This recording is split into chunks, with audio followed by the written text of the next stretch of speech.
Hello and welcome to this virtual panel session brought to you by CTC Legal Media.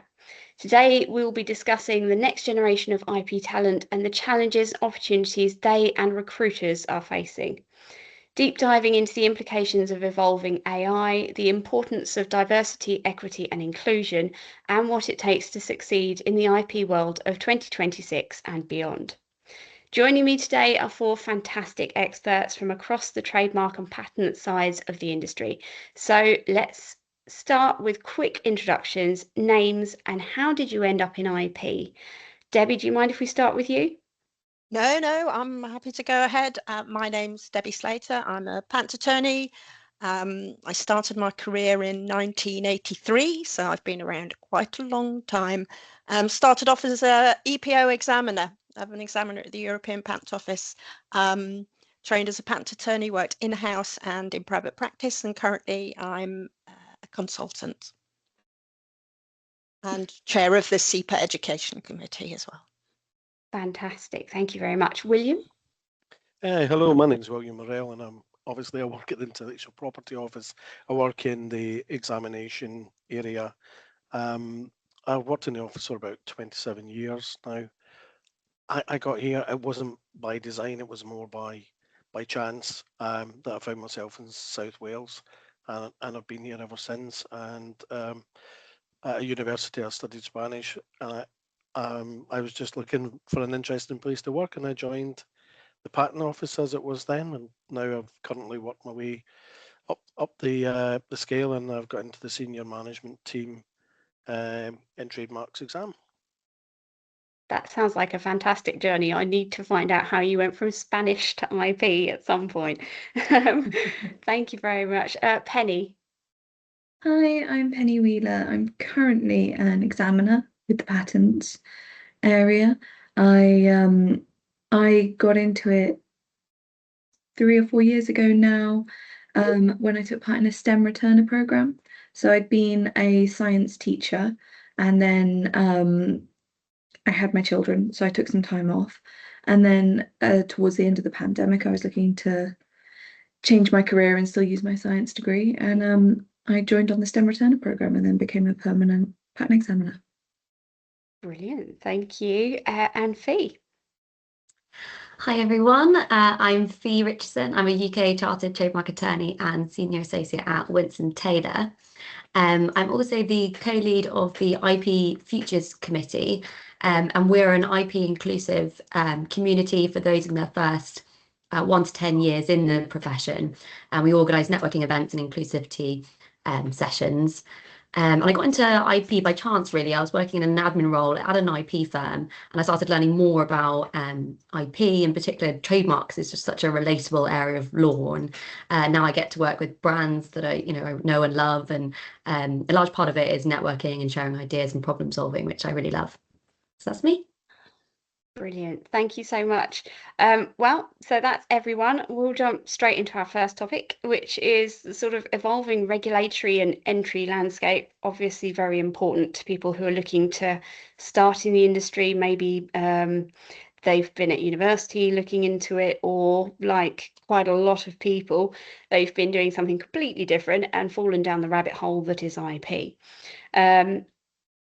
So, given that most patent attorneys have to navigate a dual qualification pathway to become both UK and European patent attorneys, how can these intensive training requirements be streamlined while modernising a curriculum to keep pace with technology changes and widen the access to people for this profession? Shall I take that one? Go for it. You're the expert, Debbie. Yeah, it's hard. It's tough for new entrants to the patent attorney profession, given that, generally speaking, we have to operate both in the UK, internationally, and before the European Patent Office. And there are two completely separate qualifications which new entrants to the profession have to undergo. Having said that, there is a lot of overlap. The European Patent Convention and the Patents Act 1977 are both there designed to be very similar. Certainly in terms of basic, the legal principles, so things like novelty and inventive step and patentability and all that sort of thing. The rules and procedural aspects can be different, but essentially there's a lot of overlap. So we already have a lot of streamlining, I suppose. I mean, if you think about it, drafting is drafting. The requirements are mostly the same, UK, European. And as attorneys, we have to understand the requirements of most of the big jurisdictions, so the US, Australia, or wherever. So a lot of the training can be done simultaneously, which does help. So it's not like, say, today we're going to do UK law or whatever. And these are practical skills, drafting, interpretation, amendments, the specifications. They're all very practical skills which you learn predominantly on the job. And this is recognised, for example, by the fact that the UK regulator, our regulator in the UK, IPREG, does say and will accept certain parts of the European qualification as being equivalent to the UK equivalent. So if you pass the new M3 exam for qualification as a European attorney, the UK regulator says, oh, that's exactly the same. It's the same skills. It's at the same level as drafting and amendment in the UK. So there is already quite a lot of overlap between the two anyway. The skill is always to make sure that you know you are keeping on top of any changes that happen and looking at that. And our regulator has just done that because the European exams have changed, and they did an intensive mapping exercise to look at whether the two exams were still the same, and they've said yes, they are. So that's good. In terms of you know, the modernising of the curriculum and keeping pace with changes and widening access to the profession, that's a much bigger thing. But interestingly, our regulator, IPREG, have actually, they're in the process of doing a review of education and training with a view to looking at those issues. Do you widen access? How do you widen access to the profession? Does it need to be updated, particularly this idea of day one competencies? What does a newly qualified patent attorney need to know and be able to do as soon as they go on the register? So it'll be interesting to see what comes out of the review. I'm not going to second guess at this stage. I mean, we've put in submissions. Fee, I mean, obviously this review, this education review covers not just patent attorneys, but trademark attorneys as well. So what are your thoughts on this new education and training review? Yeah, I mean, I think it's needed, and it's great that, yeah, the regulator's taking the initiative and doing it. So yeah, we're all for it. We've shared around some ideas within the IP Futures community as well. And certainly the feedback from some of our events is that I guess one of the main themes is entry into the profession is something we're really struggling with in terms of our community, and progressing throughout. You know, there's some really talented, incredible paralegals, you know, that really would love an opportunity. So I think it's about finding that talent and identifying it and harnessing it, and yeah, making sure it moves through up the ranks. So yeah, well, interesting to see what comes out. Absolutely. And I mean, you touched on training there a bit, Debbie, but how are CIPA sort of helping? Obviously, the patent side of things has traditionally had quite a strict view on whether a STEM degree is required. How does CIPA degree apprenticeship initiative seek to sort of change that? It doesn't change the STEM requirement. I mean, that's fundamental to our work. You need to have a scientific background to be able to understand the inventions. And that might be quite a narrow understanding. I mean, I'm a physicist by background. Don't ask me to do biotech inventions. I wouldn't know where to start. So the STEM degree is fundamental, and that's never, I can't ever see that changing. Obviously, the types of STEM degree change. Obviously, biotech over the hundreds of years has completely changed our understanding. So that's still going to be a requirement. The issue is about access to the profession, which, you know, Fee talked about as well. That requires going to university. At present, it means going to university, taking 3 or 4 years, or even longer if you're doing a PhD, and to get your STEM qualification. And then you go, oh, I might be a patent attorney. And then you start on your patent attorney. This initiative is a degree apprenticeship, which is what it says on the tin. It's an apprenticeship which gets you a degree at the end of the apprenticeship. So it's that combination of you go into a company, do your degree part-time, but still degree, and it will still be a STEM degree, but at the same time you're working in a business and acquiring those intellectual property skills and knowledge at the same time. So it's going to take, you know, the degree is going to take you longer. You know, STEM degree apprenticeships do take longer, but it's the idea that you don't have to go to university in the conventional sense. You still have to do a degree at university, but that's remote. It might need a bit of attendance, but it's not about going in every day.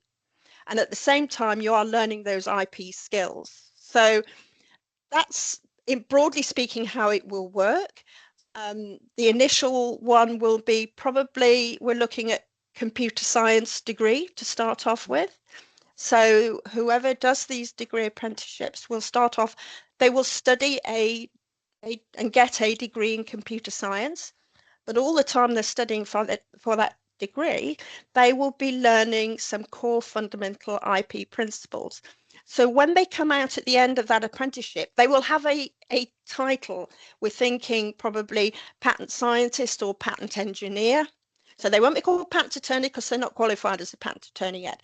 But essentially their IP competency will be probably about the same as, well, it will be the same as foundation level qualification for being a patent attorney. That means that once they finish their STEM degree apprenticeship, they can then take the final diploma level qualifications to qualify as a patent attorney. So we're hoping that it will widen access, because people would like the idea of maybe going and working and having a job while still having the interest in IP and science. It does mean for some people they'll stop at patent scientist. They'll never actually go on and qualify as a patent attorney, but it will give them that unique combined skills of scientist and IP professional. So again, we're hoping really that that's what it does. It widens access to the profession. It's another route into an IP related job with the science degree, if that sort of makes sense. Yeah. I think it really will widen the profession as well. I mean, with university being so expensive, and it's not even just the cost of the fees now, it's, you know, traveling to the relevant location. I think that really will widen access. And we have, at the firm, we have solicitor apprentices, and they're absolutely brilliant. They're getting so much experience. I'm sure they're going to be a better lawyer when they come out of it than I am. You know, they're just, the opportunities they're getting is great. So yeah, I think that's a great idea, and I think, you know, hopefully we'll get something similar on the trademark side. Yeah, and I mean, we're also alongside the degree apprenticeship, we're also looking at IP paralegal apprenticeships as well. Brilliant. That will be a level 3 apprenticeship, but again, it's about providing wider access, which is really, really important. I mean, obviously, Fee, that's your passion as well. Yeah. Yeah, absolutely. So from the sort of more recruiter side of things, what does a future-proofed IP curriculum look like? Obviously, we've got a whole load of new technologies coming into play in the industry. Tech fluency and stuff is actually now far more crucial than it has been in previous generations. What do employers desperately want that they're currently looking for? Good question. I mean, it always has been that, but it's becoming more evident, I think, that it's the people skills. So it's about being able to liaise with clients, understand what clients want. It's the commercial acumen. All of those things are really, really important when you're dealing with either whether you're in-house or whether you're in private practice. It's those extra skills. And of course, AI brings a whole new set of issues with it. I think it's early days in that respect to know exactly how we're going to go. But yeah, it's not just about it, you know, the standard sort of skills of being a patent attorney, and I would imagine it's the same with trademark attorneys as well. It's about how do you deal with your clients? Do you understand the commercial aspects of intellectual property, the strategic use of intellectual property to support your clients', you know, commercial strategies? Those are really becoming very much core skills, and those who have those skills are sought after, and something that we need to be developing actually right from the start. It's not something that, you know, you put as an add-on later on. We should be developing those skills, right? And certainly, I think probably there's certainly patent, and I would imagine trademarks are the same.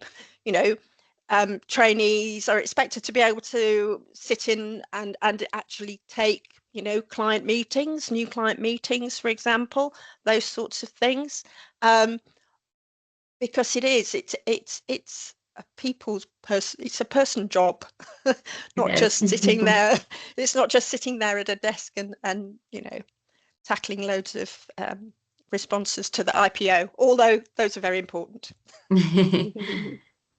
Absolutely, yeah. So it's kind of like an automatic backlash to the increase in AI is actually people are valuing people far more than perhaps they were before, because they know they're not speaking to a machine, which is, you know, it's one of those upsides that you maybe don't realize at first. So we're going to move into the public versus private ecosystem.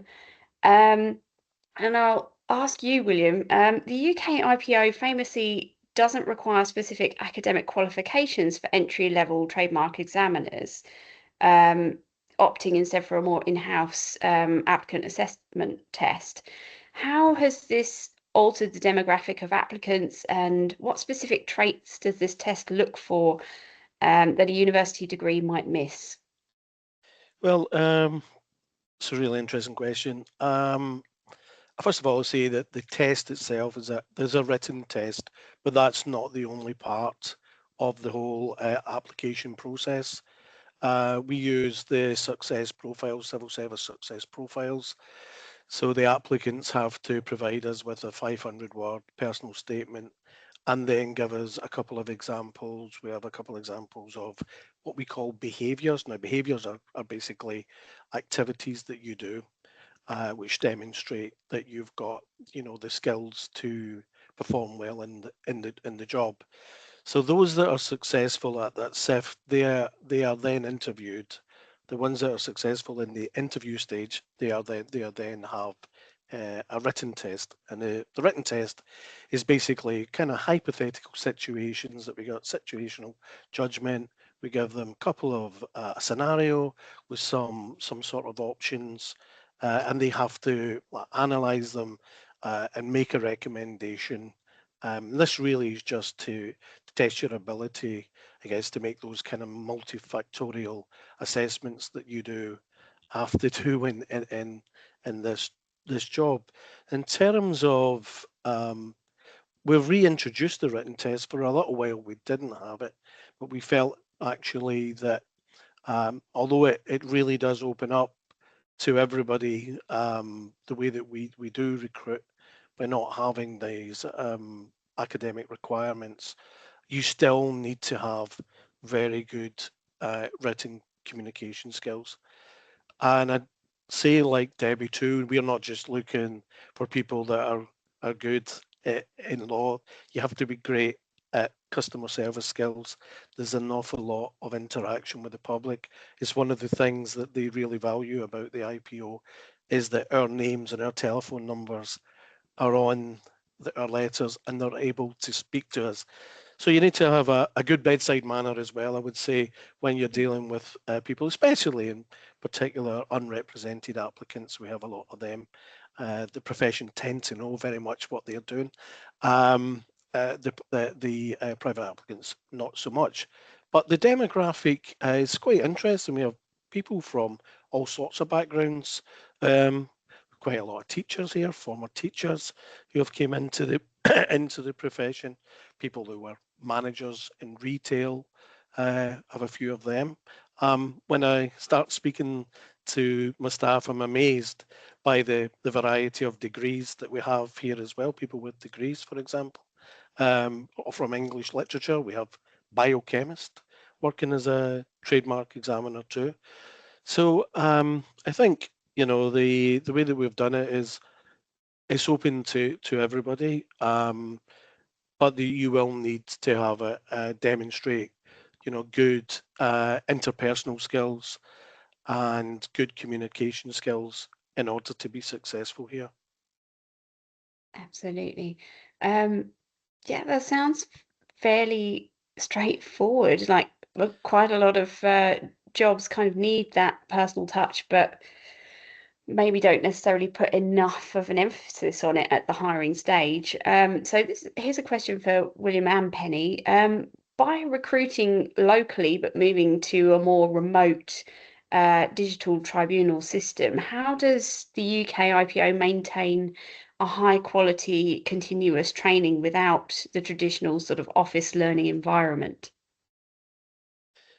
Well, I spoke to Mark King, who's the Deputy Director in Tribunal today. I kind of anticipated that this might come up, and they have quite an intensive training in Tribunal, and they have a lot of one-to-one mentoring as they go on. Although there's a 20% requirement to be in the office, and there is a lot of remote working, they peer review all of the work as well. So any of the decisions that they are peer reviewed, and feedback goes back to the drafter of them to try and keep those skills up to date.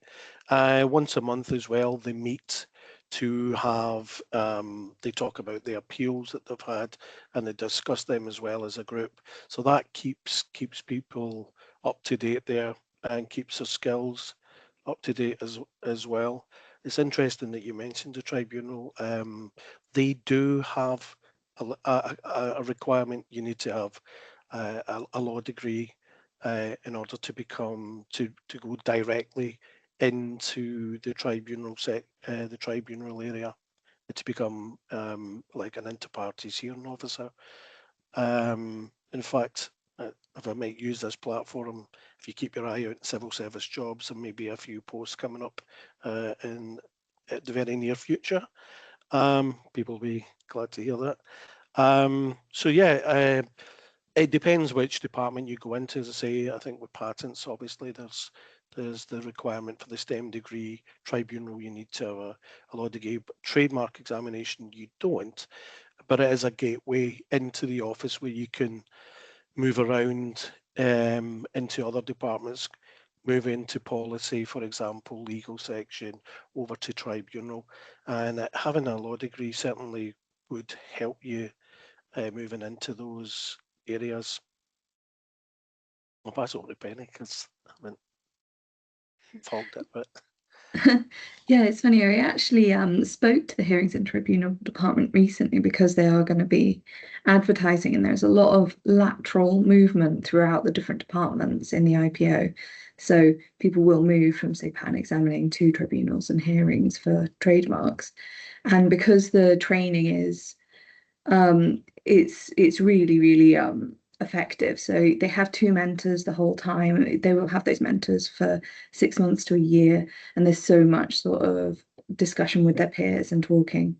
As far as like us moving towards a more like remote and digital, we've actually been doing remote tribunals and remote services like that for a really long time. We actually adopted it quite a bit before the pandemic, so it's not something that we really feel like we're moving towards now. It feels like we're quite comfortable working in that space by having these remote like discussions with customers, tribunals, and other different parties.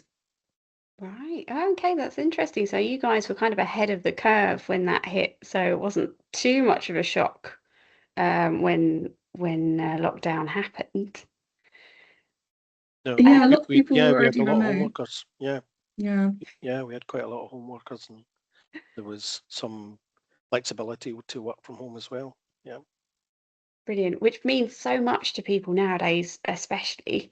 So this is a question probably for all of you. It takes immense resources to fully train anyone really in this industry. So, and then we find that we get a lot of people being trained up who then leave for the financial benefits of more private practice. So how can public sector compete on value beyond salary?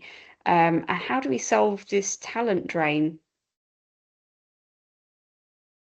I'll sort of nip in there because, as I say, I started off in the early 80s as an EPO examiner. That's how I started. And I was there for about just under 4 years. And I primarily left because I was very stuck in the examination process. And I really, at the time, and it was, the EPO was very young in those days. And so career progression wasn't really established. So for me, it was the lack of opportunities to get a variety of different. I suspect it's different now, but for me personally, what I wanted, and look, we were paid very well. I was living in the Netherlands, had a great social life. There were lots going for it, but in terms of my future career, and I think that's perhaps one of the things is making sure that you get you can see a career path and you can have the opportunity to make changes. And it sounds to me from what Penny and William are both saying is that the IPO does allow that sort of migration across different departments and doing things. So that certainly, I think, would have helped me. But patent attorney profession gained from me leaving the EPO. I hope. Yeah, I would just say that in terms of retention, we have I think it's a 5% attrition rate, which isn't that much. I mean, we do have people who have been here a very long time that are now coming up to retirement. And as far as the tribunal section goes, many people join there and don't leave until they retire. But we have been doing quite a bit of work in the office to develop career pathways and development programs, and there are a lot of development opportunities as well.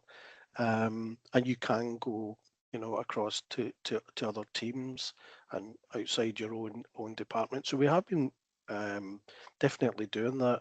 I worked for a while in it was our fledgling economic research sort of group, and we were looking at management information and various trends and modelling and patents. And all the people I worked with were I would say expert patent examiners, and some of them who did that is on a sort of part-time basis. So there is quite a lot of I think opportunities within the office to move around if you want to sort of gain a wider experience. And as far as losing people to the private sector, we do lose people. That does happen, and I wouldn't. I think that we benefit from having people coming to us that have got a legal background. We definitely do. Some of them stay and they may move on, or they may move into other roles within trademarks.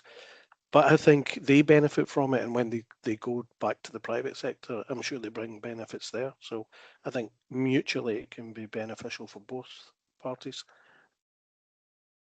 Yeah, we've had people move back as well who've gone to private practice for some time and then come back to us. And I think sometimes it's just about what you need at a certain stage of your career. Like, there are some things that I think like the IPO does really well. It's like a focus on well-being at all levels, and sort of we do try and focus on having like a great place to work and a very supportive environment.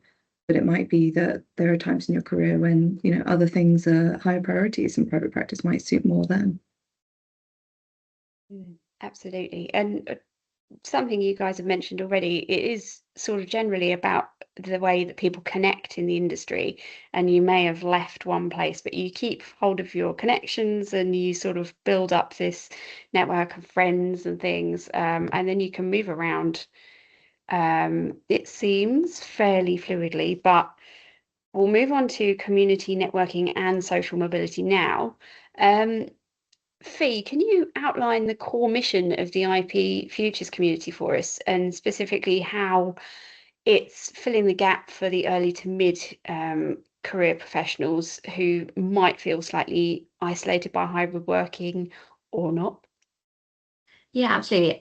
So our core mission is really just to provide support and a community for those kind of early to mid-stage professionals, and equally as they progress through the profession as well. And we've found, particularly organisations or firms that don't have a huge cohort of trainees or juniors being hired at the same time. Quite often you're by yourself. So it's great we've got a community to provide support and network.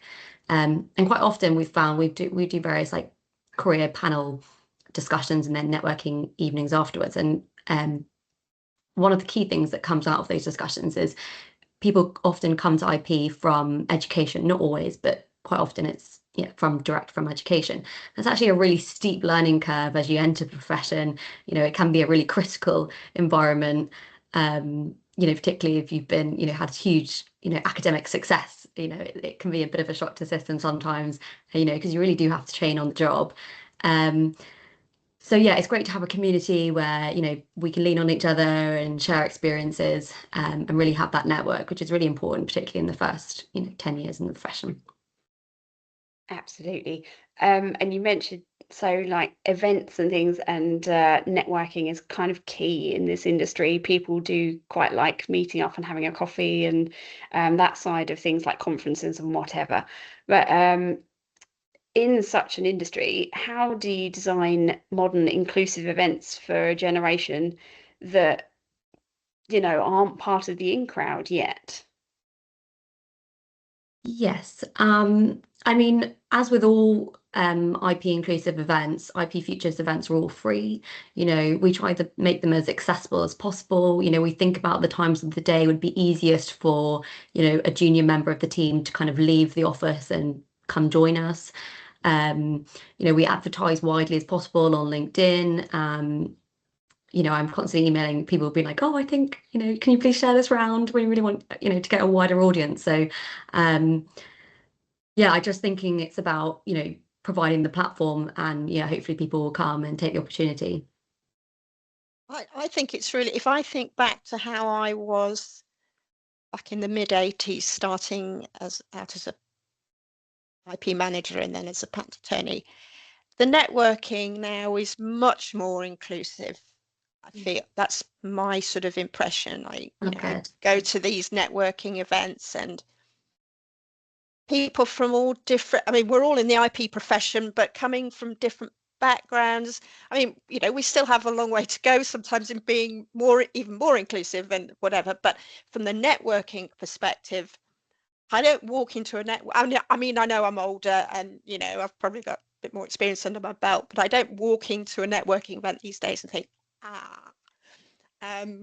people laugh and smile and there's always somebody to chat to. And having the different opportunities, the different platforms, the different types, coffee mornings, virtual coffee mornings, panel discussions with networking afterwards, all of those things provide opportunities for people to, and you have to learn how to network. It doesn't come naturally to most people, I don't think.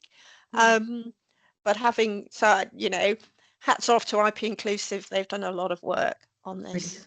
Yeah, they really have. And like we always advertise in our kind of marketing, our community is for everyone in IP, barristers, solicitors, finance, in the finance team, PAs, paralegals. So everyone is really welcome. So at the events, you tend to meet, really varied bunch of people, and it's, everyone's come there for the network. So it's, a really warm environment. So it's all good fun.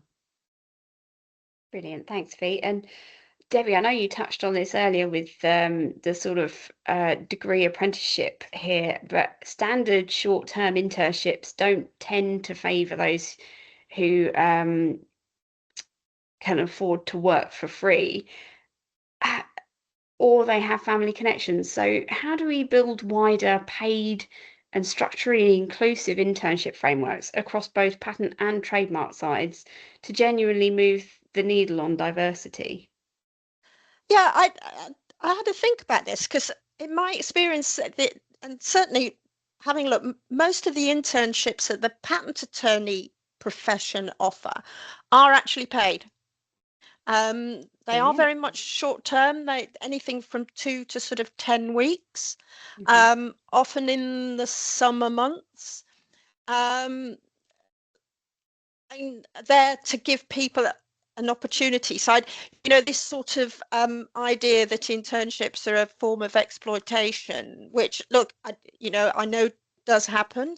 I think in the patent attorney profession, it is really about encouraging people to think about the profession as something they might want to do. Because let's face it, patent attorneys, IP generally, is not necessarily on everybody's radar when they're a student. It is tough to get that first training place. It is tough to get those first training places. So if you can have experience, and that's why these paid internships are offered. I don't know, Fee, what's your thoughts on that? Yeah, I think it really varies between the firm and the organization. I think unpaid internships are still a thing, but it just depends on the firm and the organization. So, yeah, I guess it's just about, raising the issue, and, maybe we can take that to IP Futures, IP Inclusive, sorry, to, try and limit the amount of, unpaid internships, because it is. Yeah, but I agree, it's so much easier to get a trainee role when you've actually had genuine experience and you can say, look, I've tried it and I love it, and that just speaks louder than everything else, I think. Yeah, I don't think it's sort of definitely not just the world of IP that suffers from it. I think an awful lot of industries kind of hope for 2 years experience straight off the bat, and how you get that can be a bit of a challenge, especially as we said, you need to sort of eat and function at the same time. So I know we've touched on the big AI question already a little bit, but we're going to have a look at how the implementation of AI across the board in general life is impacting on this process as well. Because obviously applicants are using AI now to craft flawless CVs. Employers are using AI to screen these CVs. So how do we control this sort of situation to make it fair, helping hiring managers to find the right candidate without being bamboozled? Yeah, I think this is a tricky one. Yeah, what you think, Debbie? But absolutely. Yeah, I don't know if we all have the answers here. But yeah, it is about, I guess in some ways AI is great because it's ensuring kind of everyone has a similar foundation. There's no silly mistakes, and it's all grammatically correct, hopefully. And it really should be looking at the applicant's achievements and qualifications and things like that. So yeah, it's hard to cut through, I think. Yeah, there is at the moment, there seems to be this sort of cycle that's, I don't know whether it happens particularly in the IP profession, but certainly what we're hearing on the news, and there's been all this report that came out, Alan Milburn's report that came out the other week around students not in education, employment or training, that people are crafting AI CVs, which look good, but then they're going into another AI to be reviewed and selected.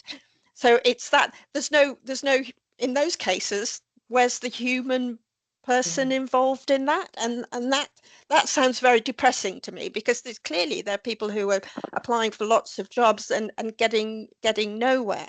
We have to somehow get out of that cycle, and which is where Fear's talking about IP futures, is, you know, it's about that the networking, allowing these internships, you know, where people can come and actually have, you know, a go at the profession. But like Fee says, I don't know what the answer is at the moment. I think you know, it's still up for grabs. I don't know what the IPO do, if you can. It's caused a massive rise in applications we receive whenever we have any external vacancies, whereas we may have previously had, say, like 10 applications for each vacancy. It can now be hundreds. And it's always people, when it comes to patent examining, it's people who are sifting through these, so it makes a massive amount more work to sort of sift through. That being said, it is expected, I think, these days that people are going to apply with AI. It's like on the civil service jobs, there's even like a little note about, you know, we accept that AI is a tool and it should be used as a tool, but it doesn't help you when it comes to the interviews, and it doesn't help when it comes to like having to, you know, jump any of those technical hoops that come a bit later. So it's sort of slowing us down in the sift area, but it doesn't sort of affect it as much in the sort of like later stages, because, you know, they have to be able to make it through the interviews. Yeah, I would just basically echo what Penny said, that our last couple of recruitments, not unusual to get, you know, up to 160 odd applications.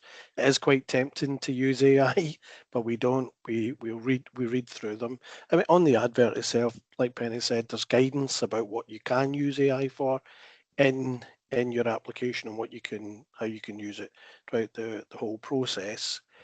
I think sometimes when you are sifting, you genuinely get a feeling for something that looks very AI-ish, if there's such a thing. But to say, once they get to the interview stage, that's not really going to help you there.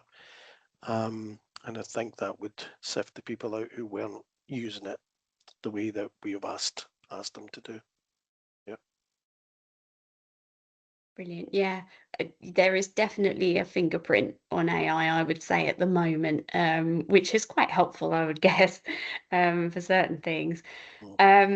So now looking at AI from the new starter's perspective, historically, it would be a form of the training. It would be part of getting your foot in the door to be doing slightly heavy lifting jobs, so searching through things, drafting templates, routine admin sort of things. But as AI systems are taking over that sort of role, how are new starters building that foundational knowledge? Yeah, I think this is an interesting question, because yeah, I remember when, you know, I was starting, you know, all that learning that you do by, you know, mistakes and, you know, trial and error, and, you know, drafting all these things from scratch. So I think AI has cut out that, but I think the industry is changing, and so new skills are being required. It's, you know, it's not about maybe so much drafting things from scratch, but it's about, you know, identifying mistakes with the AI, you know, going into detail, you know, directing it correctly, and those sorts of skills are going to be developed, and actually ultimately that's what's going to be needed as years go by.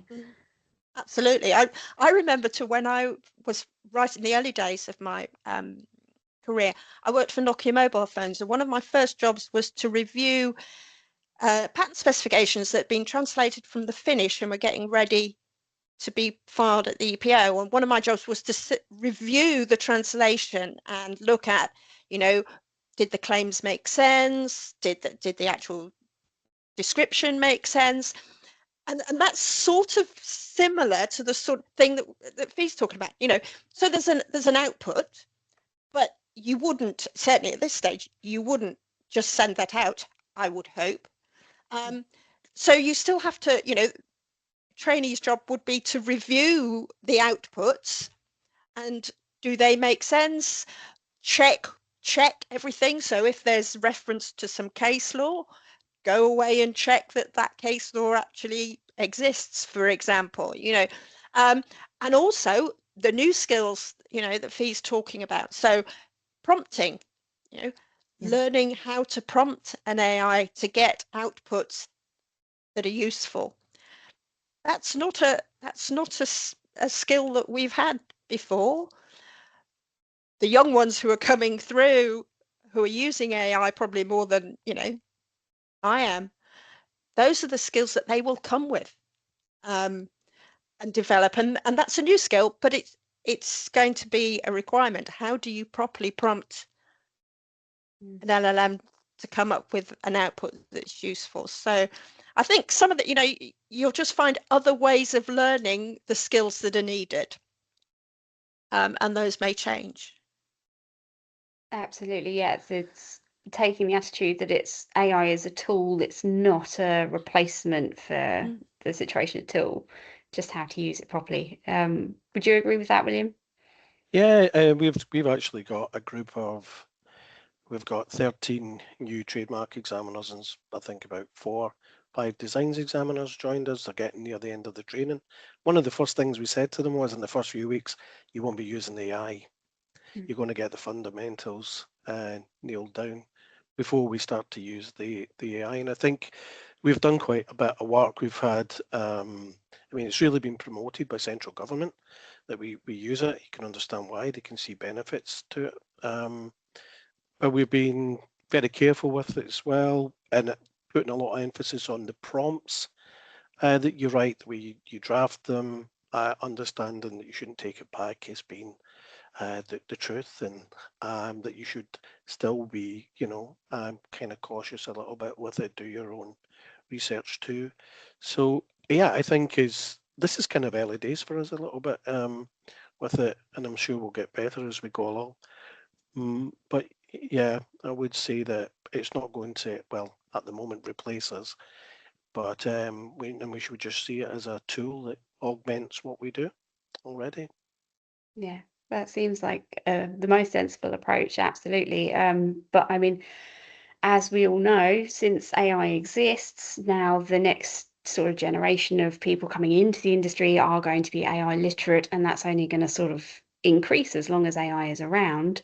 So, I mean, whereas generations who have been in the industry for quite a long time, they'll be sort of the other end of the scale. So can you see a kind of mentoring system or something like that happening, where maybe the older generations who remember the traditional way of learning in the industry can then teach the AI generation and vice versa? I was going to say, it's actually probably the best thing about this will be the reverse mentoring. Yeah.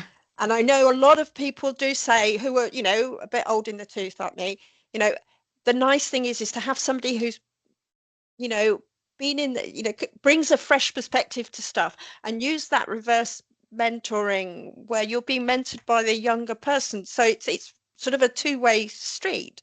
And I see a lot of benefit for the older people in the profession, notwithstanding that we are more experienced in a lot of stuff, we're less experienced when it comes to stuff like AI, and actually being able to bring the knowledge from those people who are new to the profession to pass that on to the older ones, and then as older folk can then go, well, yeah, but think about it this way. So I see actually a real opportunity for knowledge sharing and skill sharing that can happen if you actually match up those two ends of the profession, for want of a better word.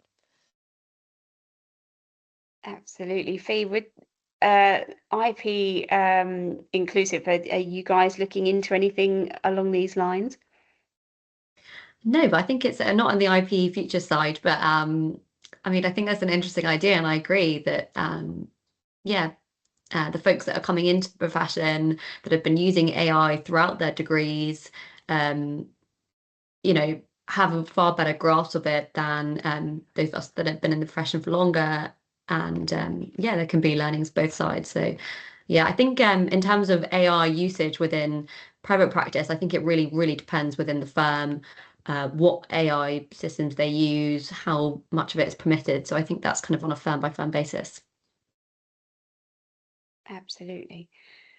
Okay, well, we are now kind of at our final thoughts moment in this discussion. So basically, if we can round off with what you each think is the most crucial aspect of ensuring the brightest future for the IP industry.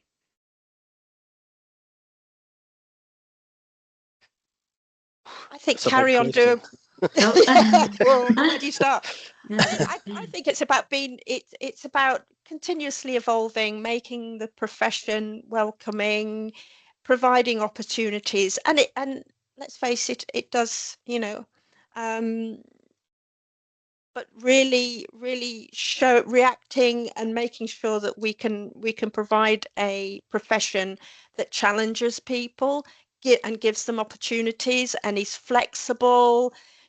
Careers change over time, life things get thrown in the way, and so that to me is what we should be continuing to do, developing what we're doing already and continuing to do to ensure that we recruit and retain people within the profession.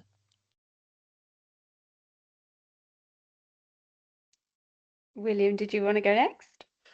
I don't know what I can really add to that, to be honest with you, because I think Debbie's pretty much said it all.